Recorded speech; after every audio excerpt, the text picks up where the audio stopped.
Fala aí, galera! Mais um episódio do nosso podcast. Eu sou o professor Rodolfo Faiol, professor Lucas Ogbi, e o tema de hoje é volume semanal. Cara, volume eu penso que é uma das principais variáveis, né? Na verdade, várias variáveis compõem o volume de treino. E começa, talvez, os principais erros quando se fala de volume, daí. As pessoas não sabem o que compõe realmente o volume de treino. O que tu julga, Lucas, que seja algo que vai compor o volume de treino? Quando tu pensa assim, vou montar o volume do treinamento do meu aluno, o que tu faz? Cara, eu acredito que quando a gente pensa, é porque eu vejo assim, o treinamento ele é um conjunto de engrenagens. Perfeito. Então, se você olha só a funcionalidade daquela engrenagem, você não olha o funcionamento do todo. Então, por exemplo, quando as pessoas falam de volume, elas falam normalmente o quê? Número de repetições, número de séries, frequência semanal, algumas coisas assim. Mas eu acho que o volume não é isso. O volume ele só correlaciona quando você entende a intensidade que vai ser prescrito, a densidade que ele vai ser colocado, Executado. o modelo de periodização que você vai colocar, a frequência semanal que a gente falou no outro episódio. Então, para eu prescrever um volume, eu não posso ter um volume, eu quero um volume alto, eu quero um volume baixo. O volume ele tem que estar correlacionado nisso, porque eu entendo que o volume e a intensidade é como se um fosse justificativa do outro. Sim, eles são interdependentes, né? Entendeu? Interdependente, justamente isso. Então, eu quero trabalhar com uma intensidade alta. Então, eu tenho que ter um volume adequado para isso. Eu quero trabalhar com uma intensidade mais baixa, então eu preciso ter um volume adequado para isso. Mas o meu volume ficou muito alto e o meu aluno só tem 60 minutos. Então, eu preciso mexer na densidade para que aquele volume seja adequado para o período de tempo que eu tenho. Perfeito. Eu preciso de um volume muito alto, mas o meu aluno só treina 3 vezes no dia. Então, a densidade do treino da sessão também muda. Eu preciso mudar. Então, não tem como eu falar de volume se eu não pensar no mecanismo como um todo. E eu acho que é aí que começa a se tornar meio que desregulado o negócio. Perfeito. Inclusive, eu acho que o principal erro é volume é o número de séries. Cara, pelo amor de Deus, para de simplificar as coisas. Volume não é só o número de séries. Você está cometendo a loucura de admitir que uma série de 100 é igual a uma série de 10 repetições. A intensidade é diferente, o número de séries, o número de repetições é diferente, enfim, não dá. E aí, cara, isso é um pouco de má interpretação de artigo científico, porque nos artigos tu vê as pessoas tentando achar o número de séries semanais para cada grupo muscular, que é uma abordagem limitada, claro. Mas sempre no artigo está escrito assim, o volume de séries para o músculo peitoral, por exemplo. Então fala especificamente do volume de séries. Então não é o artigo que está errado, é quem lê que está errado. Quando tu pensa em volume de uma abordagem matemática, a maioria dos artigos lá no PubMed falam de séries vezes repetição vezes a carga. Só que o que as pessoas esquecem é o seguinte, o que influencia a carga? Amplitude, intervalo entre as séries, densidade do treino, frequência semanal, intervalo entre as sessões. Então, concordo contigo 100%. Tudo vai influenciar no volume. E é por isso que até hoje eu não conheço, tenho certeza que ninguém conhece, o volume de treino ideal. Ninguém sabe dizer assim, tu vai treinar, o volume tem que dar 15 mil, tem que dar 20 mil. E acho que isso nunca vai existir, né? E o pior de tudo é quando você coloca, e aí tu já está falando num volume, colocando quilagem, todas as variáveis ali que vão modificar o volume em si. Mas aí a gente vê a discussão se tornando ainda mais simplificada. Qual o volume de séries melhor para hipertrofia de peitoral, de quadríceps, não sei o que, o cara fala, você tem que trabalhar entre 10 e 20 séries. Não, você tem que trabalhar entre 4 e 5 séries. Mas, cara, foi aquilo que eu falei. O volume ele é a quantidade, como essa quantidade vai ser executada que tem a diferença. Então, poxa, será que essa quilagem... Veja bem, a gente pode conseguir chegar no mesmo volume em quilagens iguais, vamos botar. Sim. Você conseguiu fazer lá 1.000 quilos semanais, você carregou. Mas você pode fazer isso através de um estresse extremamente voltado para a força máxima, com poucas repetições, muita carga e pouco intervalo, mas você pode fazer a mesma coisa trabalhando com séries, bora botar um número gigantesco de 50 repetições e no volume total vai ser igual. Mas será que as respostas ao treinamento vai ser igual? Óbvio que não. Isso então, Às vezes a gente fica olhando para aquele número e não entende que a gente está falando de um ser vivo, de um organismo vivo. E nem todo o entendimento matemático consegue ser aplicado nas ciências humanas, né? A gente tem uma diferença nas ciências biológicas, a gente tem uma diferença muito grande do ser humano para um padrão matemático. Lógico, eu acredito que índices e fatores que a gente divide são fundamentais para quem está começando, para você ter uma orientação. Ajuda, né? Ajuda você ter ali como se fosse um mapa. Mas, porra, a beleza da profissão é a nossa capacidade racional também de mudar um pouco o negócio. Concordo, cara. Isso aí é muito forte, né? Eu costumo dizer o seguinte: qual o volume alto, qual o volume baixo? O volume médio é o que você prescreveu na primeira semana do treino.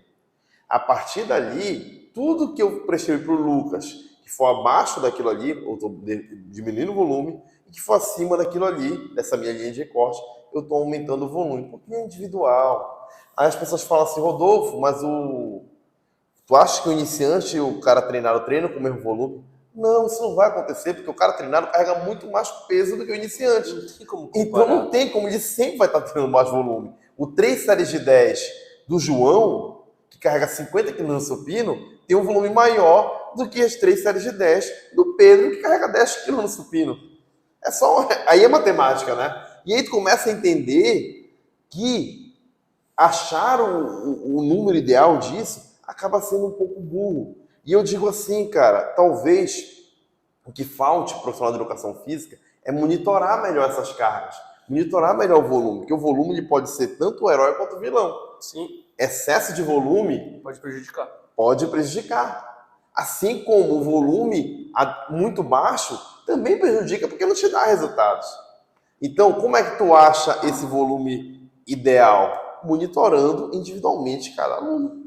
E, cara, e a percepção também e é um fator muito determinante, porque ele não é um fator, entenda, eu posso dar em um estudo científico, eu botei lá, treino de alto volume, treino de baixo volume, vamos ver as respostas ao treinamento. Uhum. E a gente já sabe que treinar com volume mais baixo, alta intensidade, gera respostas hipertróficas similares a treinar com volume maior, só que tem um fator determinante. Você começa a trabalhar hoje com o seu aluno. E tem aluno que tem um perfil que não gosta de trabalhar baixo volume e alta intensidade, porque Sim. ele não gosta de fazer altas cargas. Ele não gosta de entrar lá no agachamento com 100 kg e agachar, não é confortante para ele. Mas tem aluno também que odeia treinar com volume muito alto. Tu olha pro cara, tu vê o tédio na cara do cara. Então, por mais que dentro do laboratório eu consiga chegar a respostas iguais, aquilo ali não vai se transformar na faixa, porque o cara não vai fazer tão bem quanto ele queria. Se você vai treinar com baixo volume, você precisa compensar na intensidade, aí vamos botar que o seu aluno lá carrega 100 quilos, seria o RM dele. Tá. Mas ele vai falar, poxa, hoje, Rodolfo, não tô legal, não tô. E você vai ter que ajustar a carga. Só que você vai ajustar, às vezes, pela uma percepção do que ele não quer. Aí você não tem como chegar e botar faca na cabeça do cara, a arma vai lá, não, tu vai agachar com 80 porque é isso, com 100, não sei o quê. Uhum. Aí o que acontece? Ele treinou em baixo volume e em baixa intensidade também, porque ele não se adequa com aquele modelo de treino. E o mesmo acontece pro cara. Você falar pro cara, olha, a gente vai treinar em alto volume, mas eu preciso que tu chegue na falha hoje.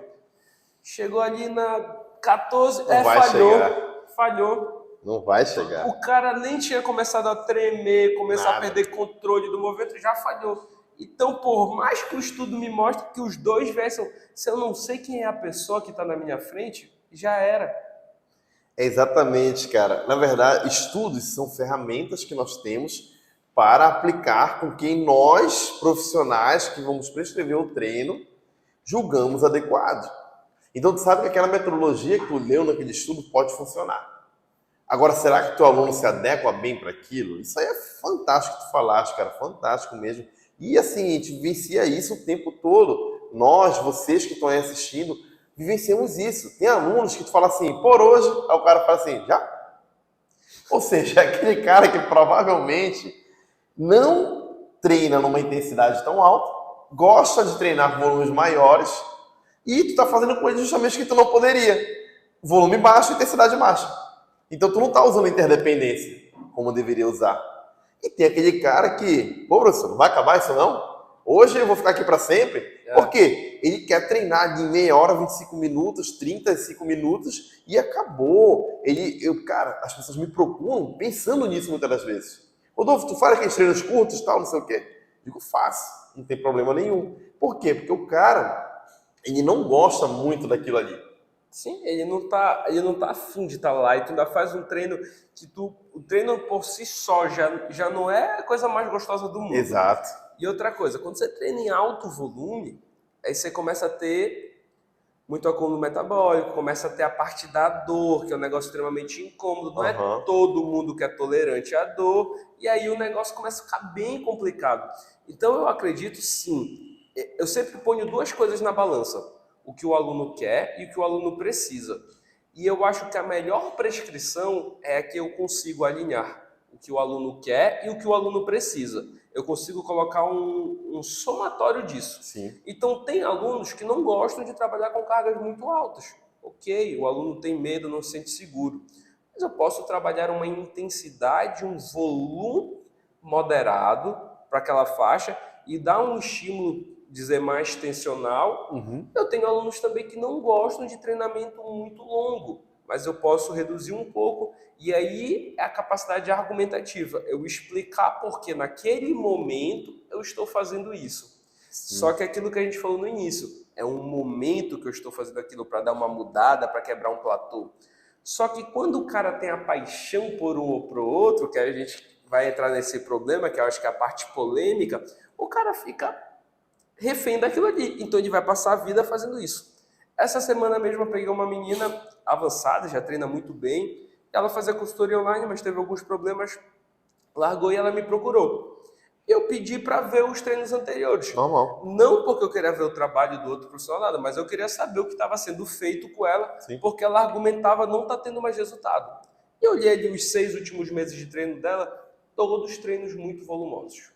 Entre 4 e 5 séries por exercício, 6 exercícios para o grupo muscular por dia. Nossa, um treino extremamente volumoso. Aí ela falou, cara, eu estou meio fadigado. O que eu fiz? Eu mudei completamente a configuração do treino. Eu estou botando um treino onde os multiarticulares eu estou trabalhando com baixo volume e alta intensidade, para quebrar um pouco esse platô e dar um outro tipo de estímulo. E ali eu ponho uma intensidade média para os uniarticulares. Então eu quebrei um pouco do platô. Porque eu sei que eu consigo continuar gerando hipertrofia para ela, mesmo com um treino de característica mais tensional, com volume menor, sim, mas eu vou mudar um pouco o perfil do que ela quer. Isso é fundamental, cara. O corpo se acostuma. O nosso corpo é inteligente, galera. Ele não quer ficar sofrendo, pô. Nenhum corpo humano, ele foi pensado assim, eu vou aumentar a massa muscular porque o meu cérebro está dizendo para mim que é bonito. Não é isso. Ele só aumenta o tamanho do músculo porque ele precisa, porque ele não quer sofrer danos. E aí tu vai lá e gera um dano muscular, uma microlesão, chame como quiser, e aí o teu corpo pensa assim, eu vou me reparar esse dano que foi gerado e vou ficar um pouquinho mais forte para ver se quando tiver esse mesmo estímulo, eu não sofro dano. Só que aí ele vai aumentando de tamanho assim, o músculo. O problema, cara, é que se tu repetir o mesmo estímulo sempre, uma hora ele vai estar preparado mesmo. E aí, tu deixa de ter resultado. E aí é aquela coisa, né, que tu falaste, da paixão. O cara é apaixonado, só faz volume baixo. Só faz volume baixo porque ele viu alguém falar que volume baixo era melhor com intensidade alta. Cara, é melhor até a segunda página.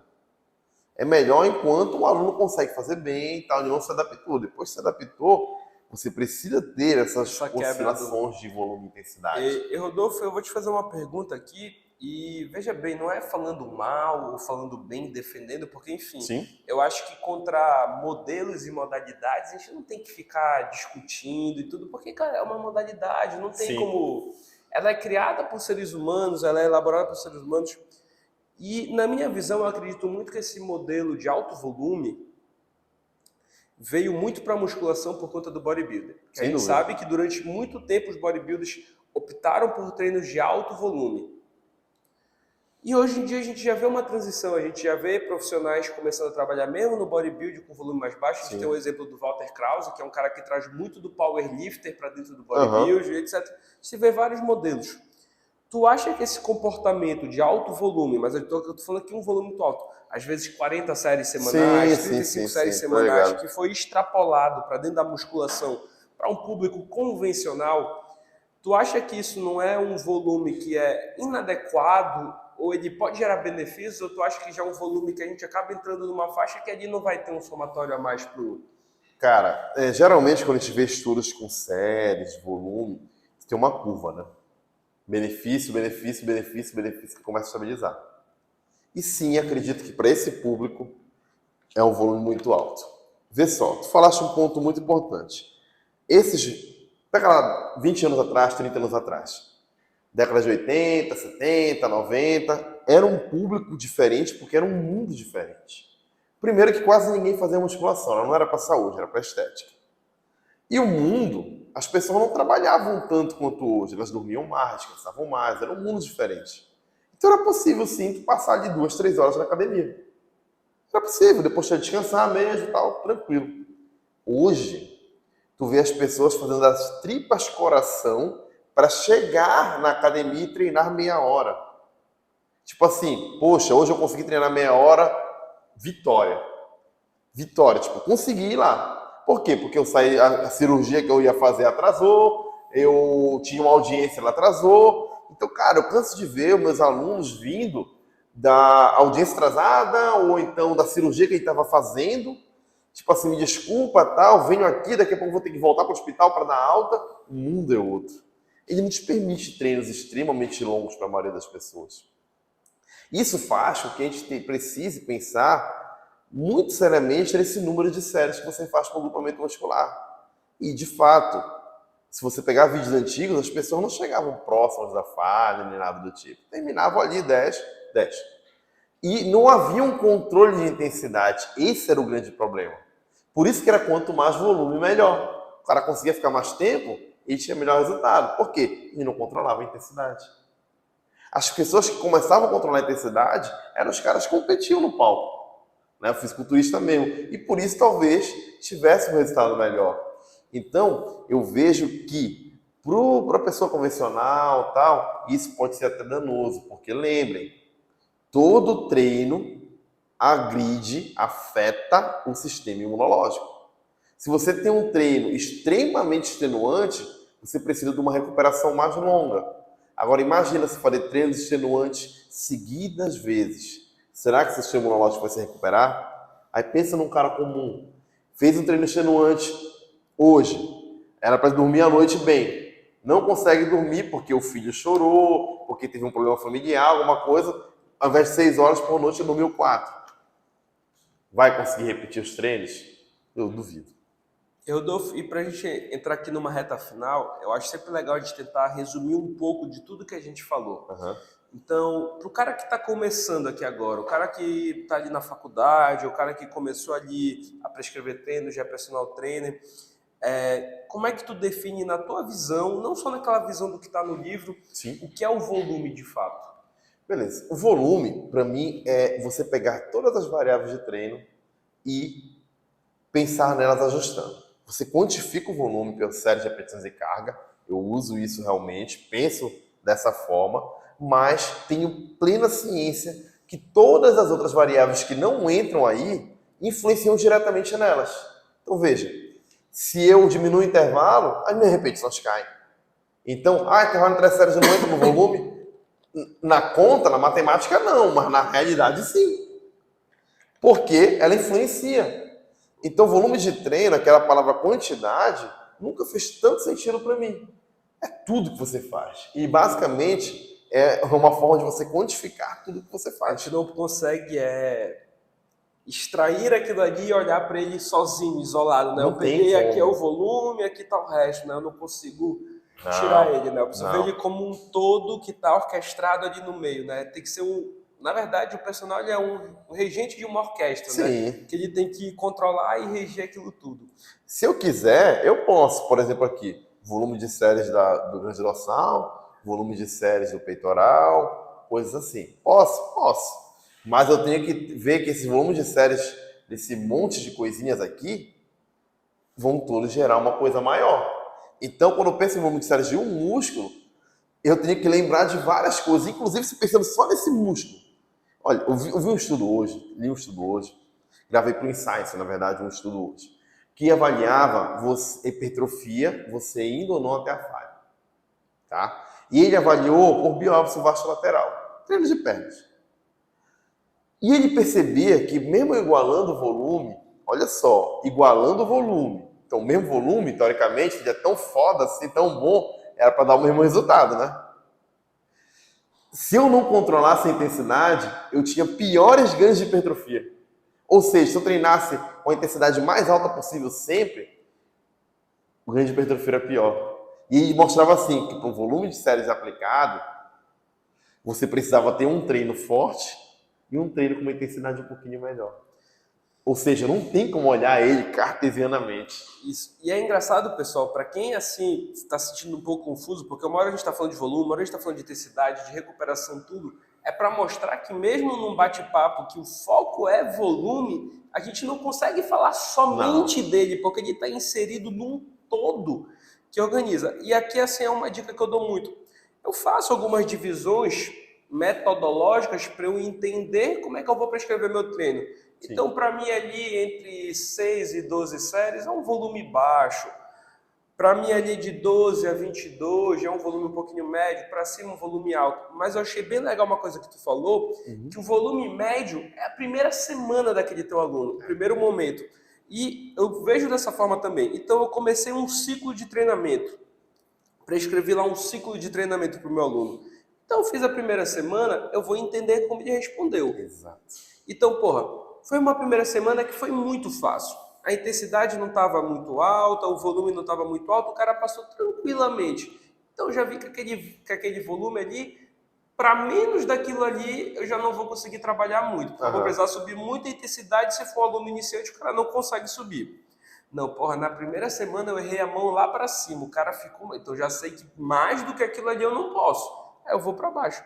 Quando esse ciclo se encerrar, aquele meu aluno já não é mais aquela mesma pessoa, ele já é uma outra pessoa e vai se tornar uma nova periodização e eu vou ver aquilo da mesma forma. E aí eu vou dosando o que é baixo e alto volume para aquele meu aluno, porque pode ter um aluno que treina numa intensidade boa, com 20 séries semanais, aquele volume ele é mediano, porque o cara tem uma capacidade física boa, ele aguenta treinar com 30 séries para agrupamento muscular. Mas, tem cara que ali é o teto. Então, o que no entendimento metodológico seria um volume médio, é um volume alto para aquele cara. É que nem tu chegar com um powerlift, um cara que só está acostumado a treinar em volumes mais baixos, altas intensidades, e mandar o cara fazer 20 séries semanais. Para ele isso vai ser altíssimo. Altíssimo volume. E tu chegar para um cara que trabalha uma modalidade que tem muita repetição, um cara que trabalha com kettlebell esporte, o cara vai fazer 60 às vezes, 80 repetições. Então, um volume de 10 repetições, 10 séries, com uma carga de, 30 quilos, é pequenininho pro cara, porque o cara está acostumado a fazer 10 séries de 60 repetições com essas mesmos 10 quilos. Então, é engraçado como essas coisas vão mudando e a gente precisa sair muito desse viés muito metodológico, fixo, e para um viés mais amplo. O pensamento cartesiano mata muito, cara. Uma simples mudança na amplitude de treinamento muda tudo. Muda tudo. Se aumentar a amplitude do agachamento numa pessoa, você vai implicar isso aí, provavelmente, em maiores danos musculares, que vai implicar, provavelmente, em maior dor muscular tardia, que vai implicar em perda de amplitude de movimento. Isso aí vai fazer com que ela faça menos repetição no próximo treino, que vai diminuir o volume, e assim vai. E é isso que tu falou é perfeito. Tem um estudo que mostra, o cara pegou o agachamento, bora dividir ali, um agachamento até, só um pouquinho, um agachamento até 90 e um agachamento completo. A gente calcula o RM do agachamento completo. Então, bora botar que esse cara faz 100 quilos. Tá. Se ele fizesse só meio agachamento, provavelmente ficaria entre uns 115, 120. Se ele fizesse só um quarto, então tu já interferiu na intensidade. Se tu continua fazendo aquele mesmo volume com essa intensidade, para aquela faixa ali, ele está treinando submáximo. Exato. Aí tu precisaria o quê? Ou aumentar o volume, ou aumentar a intensidade, dependendo do objetivo. Ou seja, a gente morre no monitoramento. Não adianta você ter alguém chegar para você, esse aqui é o volume ideal. Se você não monitora, meu velho. Porque o volume ideal nunca vai acontecer. É para aquele momento do seu aluno, não é nem para aquele aluno, é para aquele momento do aluno. Porque você pode estar trabalhando com mais amplitude, com menos amplitude, porque, enfim, a amplitude é assunto com outro podcast. E pode ser que daqui a um dia aquele aluno responda muito melhor aquele perfil e a capacidade dele de trabalho aumentou. Então, pessoal, eu acho que é isso. para a gente sempre fazer aquele resumo final, volume é uma variável extremamente importante, é uma variável complexa que depende de vários outros aspectos, então não tenha uma visão microscópica de volume, tente ver o volume como um macro, como uma parte da prestação de treinamento.